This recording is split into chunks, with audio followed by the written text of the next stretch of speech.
Bonsoir, docteur Konaté Seydou. Bonsoir, M. Appé. Vous êtes le directeur général du Centre national de transfusion sanguine, CNTS.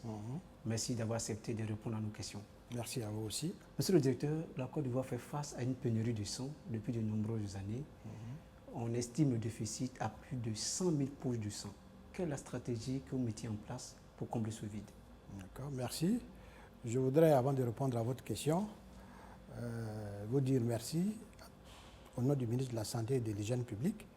Vous dire merci pour l'occasion que vous nous donnez pour parler du centre de transfusion sanguine, mais parler globalement du sang en Côte d'Ivoire. La stratégie pour atteindre l'autosuffisance va d'abord nous demander quelle est la quantité de sang dont on a besoin. Nous avons besoin actuellement de 250 000 unités de sang pour couvrir nos besoins. 250 000 au moins. Et pour aujourd'hui, nous sommes autour de 160 000, 170 000. Il y a encore un gap, comme vous l'avez dit, d'à peu près 100 000 unités de sang. Et quelle est la stratégie que nous menons? La première stratégie, c'est d'abord la déconcentration des services. Créer suffisamment de services à l'intérieur du pays pour que les populations, partout en Côte d'Ivoire, puissent donner du sang quand ils en ont besoin. La deuxième stratégie, c'est la multiplication des équipes de collecte mobile, c'est-à-dire faire en sorte que les populations qui n'ont pas de sang de transfusion sanguine dans leur localité puissent, n'est-ce pas, concourir à l'approvisionnement du sang en donnant du sang à travers des équipes mobiles. Donc, nos équipes mobiles vont se déplacer pour aller vers ces centres de transfusion. Vous en avez une trentaine d'équipes mobiles actuellement qui sillonnent partout, n'est-ce pas? Est-ce que c'est suffisant, une trentaine d'équipes mobiles pour tout le pays? Ce n'est pas le nombre qui est important, c'est l'efficacité de l'équipe mobile. Parce qu'en matière de sang, le tout n'est pas de collecter du sang en grande quantité en une seule fois. Parce que le sang a une durée de vie de 35 voire 42 jours. Si vous collectez trop de sang en une seule fois et que vous n'arrivez pas à consommer cette quantité en 42 jours, vous périmez ce produit sanguin, donc vous allez le jeter. Donc notre objectif pour un sang de transfusion, c'est d'avoir du stock de sang, mais c'est surtout de renouveler son stock de sang périodiquement et suffisamment pour que chaque fois dans les banques de sang, le sang soit disponible et qu'il y ait une date de péremption assez longue.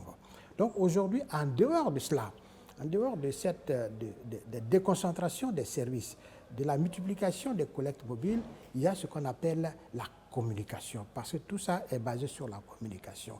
Vous avez deux types de communication. La communication directe, n'est-ce pas, entre les services de transfusion sanguine et les populations, mais il y a la communication aussi de masse à travers les médias, à travers la télévision, à travers la presse écrite et à travers les réseaux sociaux. Parlons même de la communication. Voilà. Il y a certaines personnes qui pensent que le CNTS ne communique pas assez sur les campagnes de don de sang. Bon, c'est vrai qu'on nous reproche souvent cela, mais il faut dire que si on ne communiquait pas du tout, on n'allait pas pouvoir faire ce qu'on fait comme quantité de sang. Il faut dire qu'il y a 10 ans de cela, on était à 70 000 poches de sang et aujourd'hui nous sommes à 170 000.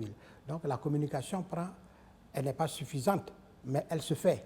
Le constat qu'on fait, c'est que le don de sang n'est pas encore ancré dans la mentalité des Ivoiriens. C'est-à-dire que beaucoup d'Ivoiriens sont réticents à donner du sang. Selon vous, pourquoi? Alors, on peut parler de deux aspects. Il y a l'aspect tout à l'heure dont je viens de vous parler, c'est que les gens ne savent, certaines personnes ne savent pas qu'il faut donner son sang pour pouvoir avoir du sang. Il y en a qui pensent peut-être qu'il y avait une usine de sang, qu'on va fabriquer le sang.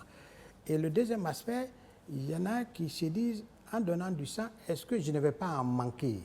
Donc c'est pour cela que je parle d'éducation, de communication, pour expliquer aux gens, quand vous donnez du sang, qu'est-ce qui se passe? Le sang qui sort de votre corps, qu'est-ce que ça devient et qu'est-ce que vous devenez après le don de sang? Et cela a besoin de beaucoup de communication, beaucoup de sensibilisation et beaucoup d'éducation. Vous savez, il y a des gens qui donnent le sang avec nous depuis plus de 10, plus de 15 ans parce qu'ils ont compris que le don de sang ne affecte pas leur santé. Au contraire, ça améliore leur santé parce que ça leur permet, de savoir s'ils sont en bonne santé parce qu'on fait des analyses biologiques sur le sang. Avant de donner son sang, il y a une consultation succincte médicale qui est faite, mais également, en donnant leur sang, ils renouvellent le stock de sang qu'ils ont, donc ils rajeunissent leur sang, donc quelque part, ils se font une petite cure de jouvence. L'autre aspect, c'est qu'il y a un véritable réseau qui s'est créé autour du sang. Et certaines personnes accusent le CNTS d'être à la tête de ce réseau. Mais pourquoi un tel réseau a pu prospérer au fil des années?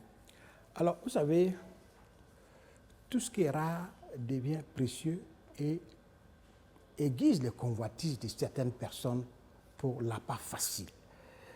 Alors, le centre de transfusion peut être accusé d'être à la base d'un réseau, mais ceci ne peut pas être exact, parce que c'est nous qui produisons le sang. Et ce sang que nous produisons n'est pas suffisant. Voilà pourquoi des personnes mal intentionnées autour des services de transfusion sanguine font en sorte de créer, n'est-ce pas, ce qu'on appelle la pénurie, la rétention, pour que le produit devienne encore plus rare et proposer des prix exorbitants à certaines populations. C'est pour cela que dernièrement, le ministre de la Santé a pris un arrêté à travers, n'est-ce pas, après les recommandations du gouvernement, de fixer les prix de la poche de sang à 3 000 francs. Parce que par le passé, les prix étaient disparates. Vous avez des prix de 3 000, de 2 000, de 5 000, de 25 000. Et ça occasionne la création du réseau. Parce qu'on peut se dire, on va prendre du sang à 3 000, on va le vendre à 25 000. Mais aujourd'hui, avec l'uniformisation des prix, eh bien, partout en Côte d'Ivoire, on sait que le sang est à 3 000, que vous soyez au privé ou au public, dans un hôpital de premier niveau ou dans le tertiaire. Et récemment, il y a des personnes qui ont été, des individus qui ont été arrêtés pour avoir vendu des pots de sang à des prix exorbitants. Est-ce les membres de votre centre? Il faut dire que nous à notre niveau, le sang ne se cède pas aux malades. Le sang est cédé aux hôpitaux. Aux hôpitaux, vous avez ce qu'on appelle les dépôts de sang. Aujourd'hui, vous en avez autour de 190 dépôts de sang. L'objectif, c'est de faire en sorte que chaque hôpital qui transfuse dispose d'un dépôt de sang. Vous avez à peu près 250 hôpitaux qui font de la transfusion. Nous sommes autour de 190 dépôts. Donc, il y a un travail encore de création de dépôts de sang dans les hôpitaux. Donc, le sang part de nos services de transfusion sanguine vers les dépôts de sang. C'est dans les dépôts de sang que le sang est distribué, n'est-ce pas, dans les services de la structure sanitaire. Donc, le trafic ne peut se faire qu'à travers, n'est-ce pas, les services qui consomment le sang. Et parce que c'est là que se trouvent les malades, c'est là que se trouvent ceux qui ont besoin de sang. Et vous dites que dernièrement, eh bien, certaines personnes ont été appréhendées en faisant en sorte de ne pas considérer le prix de 3 000. Ils sont allés au-delà de 3 000. Ils ont été appréhendés parce qu'ils ont été dénoncés grâce au numéro vert qui est le 143.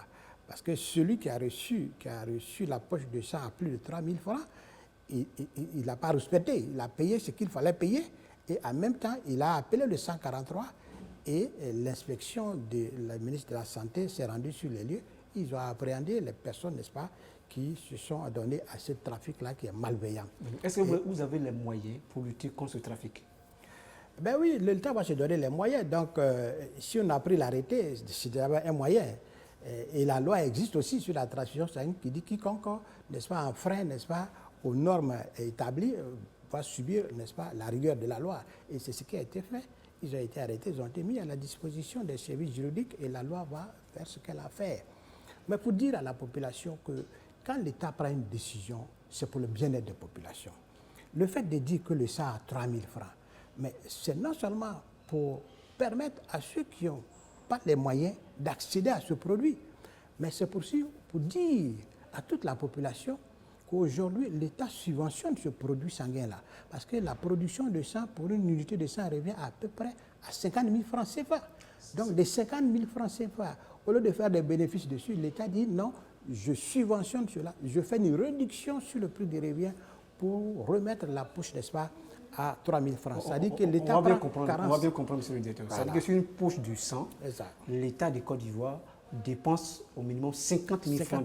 Et les 50 000 francs CFA servent à quoi exactement? Les 50 000 francs CFA vont servir naturellement à l'achat, n'est-ce pas, des intrants. Les intrants, c'est quoi? Ce sont les poches vides de sang, ce sont les réactifs de dépistage, parce que tout le sang qui rentre dans un service de transfusion sanguine doit subir une batterie d'examens. Il y a certaines personnes qui pensent que vous privilégiez les cliniques que les autres hôpitaux. Pourquoi? Alors, je vais d'abord vous dire que ce n'est pas vrai.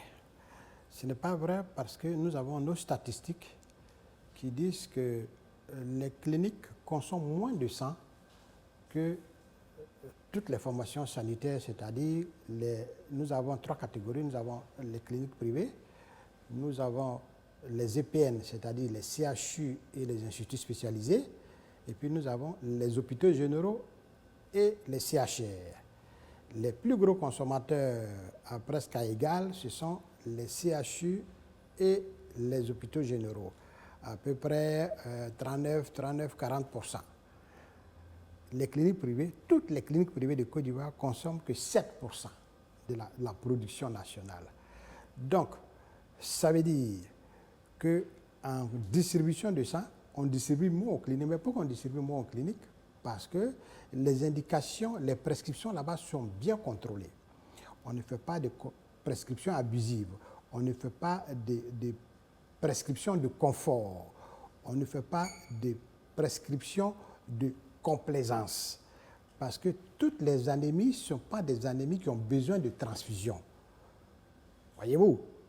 Donc, ce n'est pas parce que vous avez 9 grammes d'hémoglobine ou bien 8 grammes d'hémoglobine, parce que la normale étant entre 12 et 14, que nous allons vous transfuser. Voilà. Donc, c'est ce que j'appelle la transfusion de confort. Une transfusion n'est nécessaire que si le manque de sang menace le pronostic vital de l'individu qui doit recevoir le sang.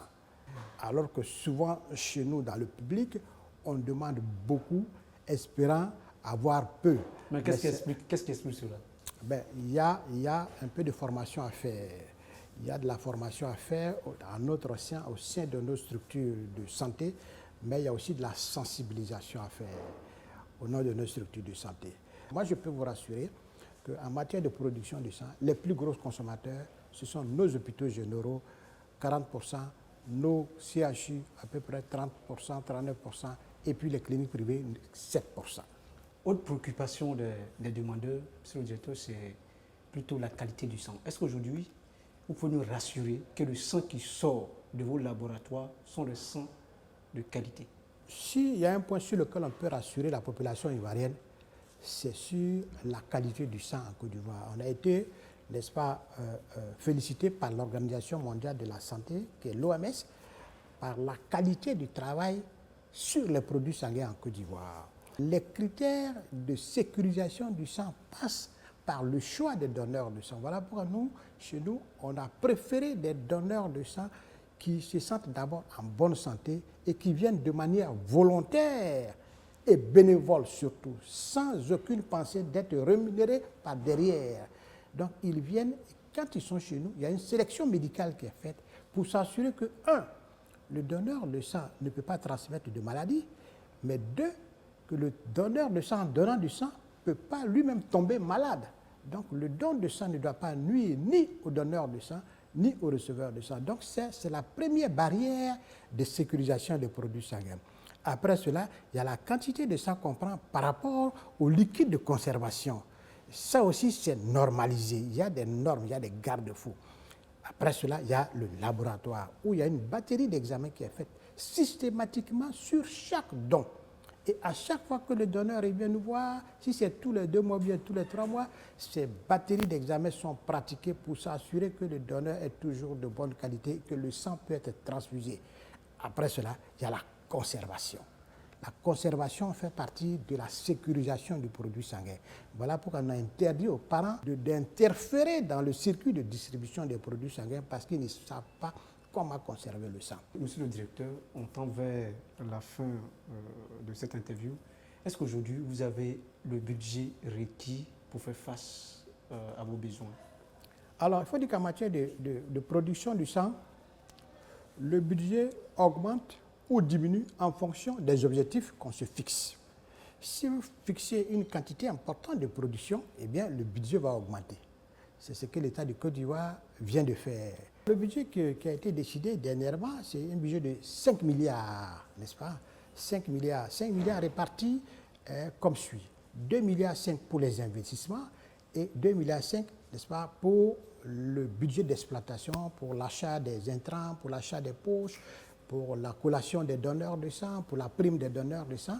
Et les deux autres 2,5 milliards, c'est pour les équipements, l'achat, n'est-ce pas, des machines pour la sécurisation du sang, pour la préparation des produits sanguins, mais aussi pour l'achat des véhicules de collecte mobile, pour sillonner nos différentes contrées, mais également pour la réhabilitation de nos locaux, des 27 structures qui sont existantes, également, et certainement aussi pour la création de nouveaux sites de prélèvement, de nouveaux ATS, et ainsi de suite. Et tout ceci dans l'objectif final pour que la pénurie du sang en Côte d'Ivoire soit un lointain souvenir. Est-ce que ce budget est suffisant?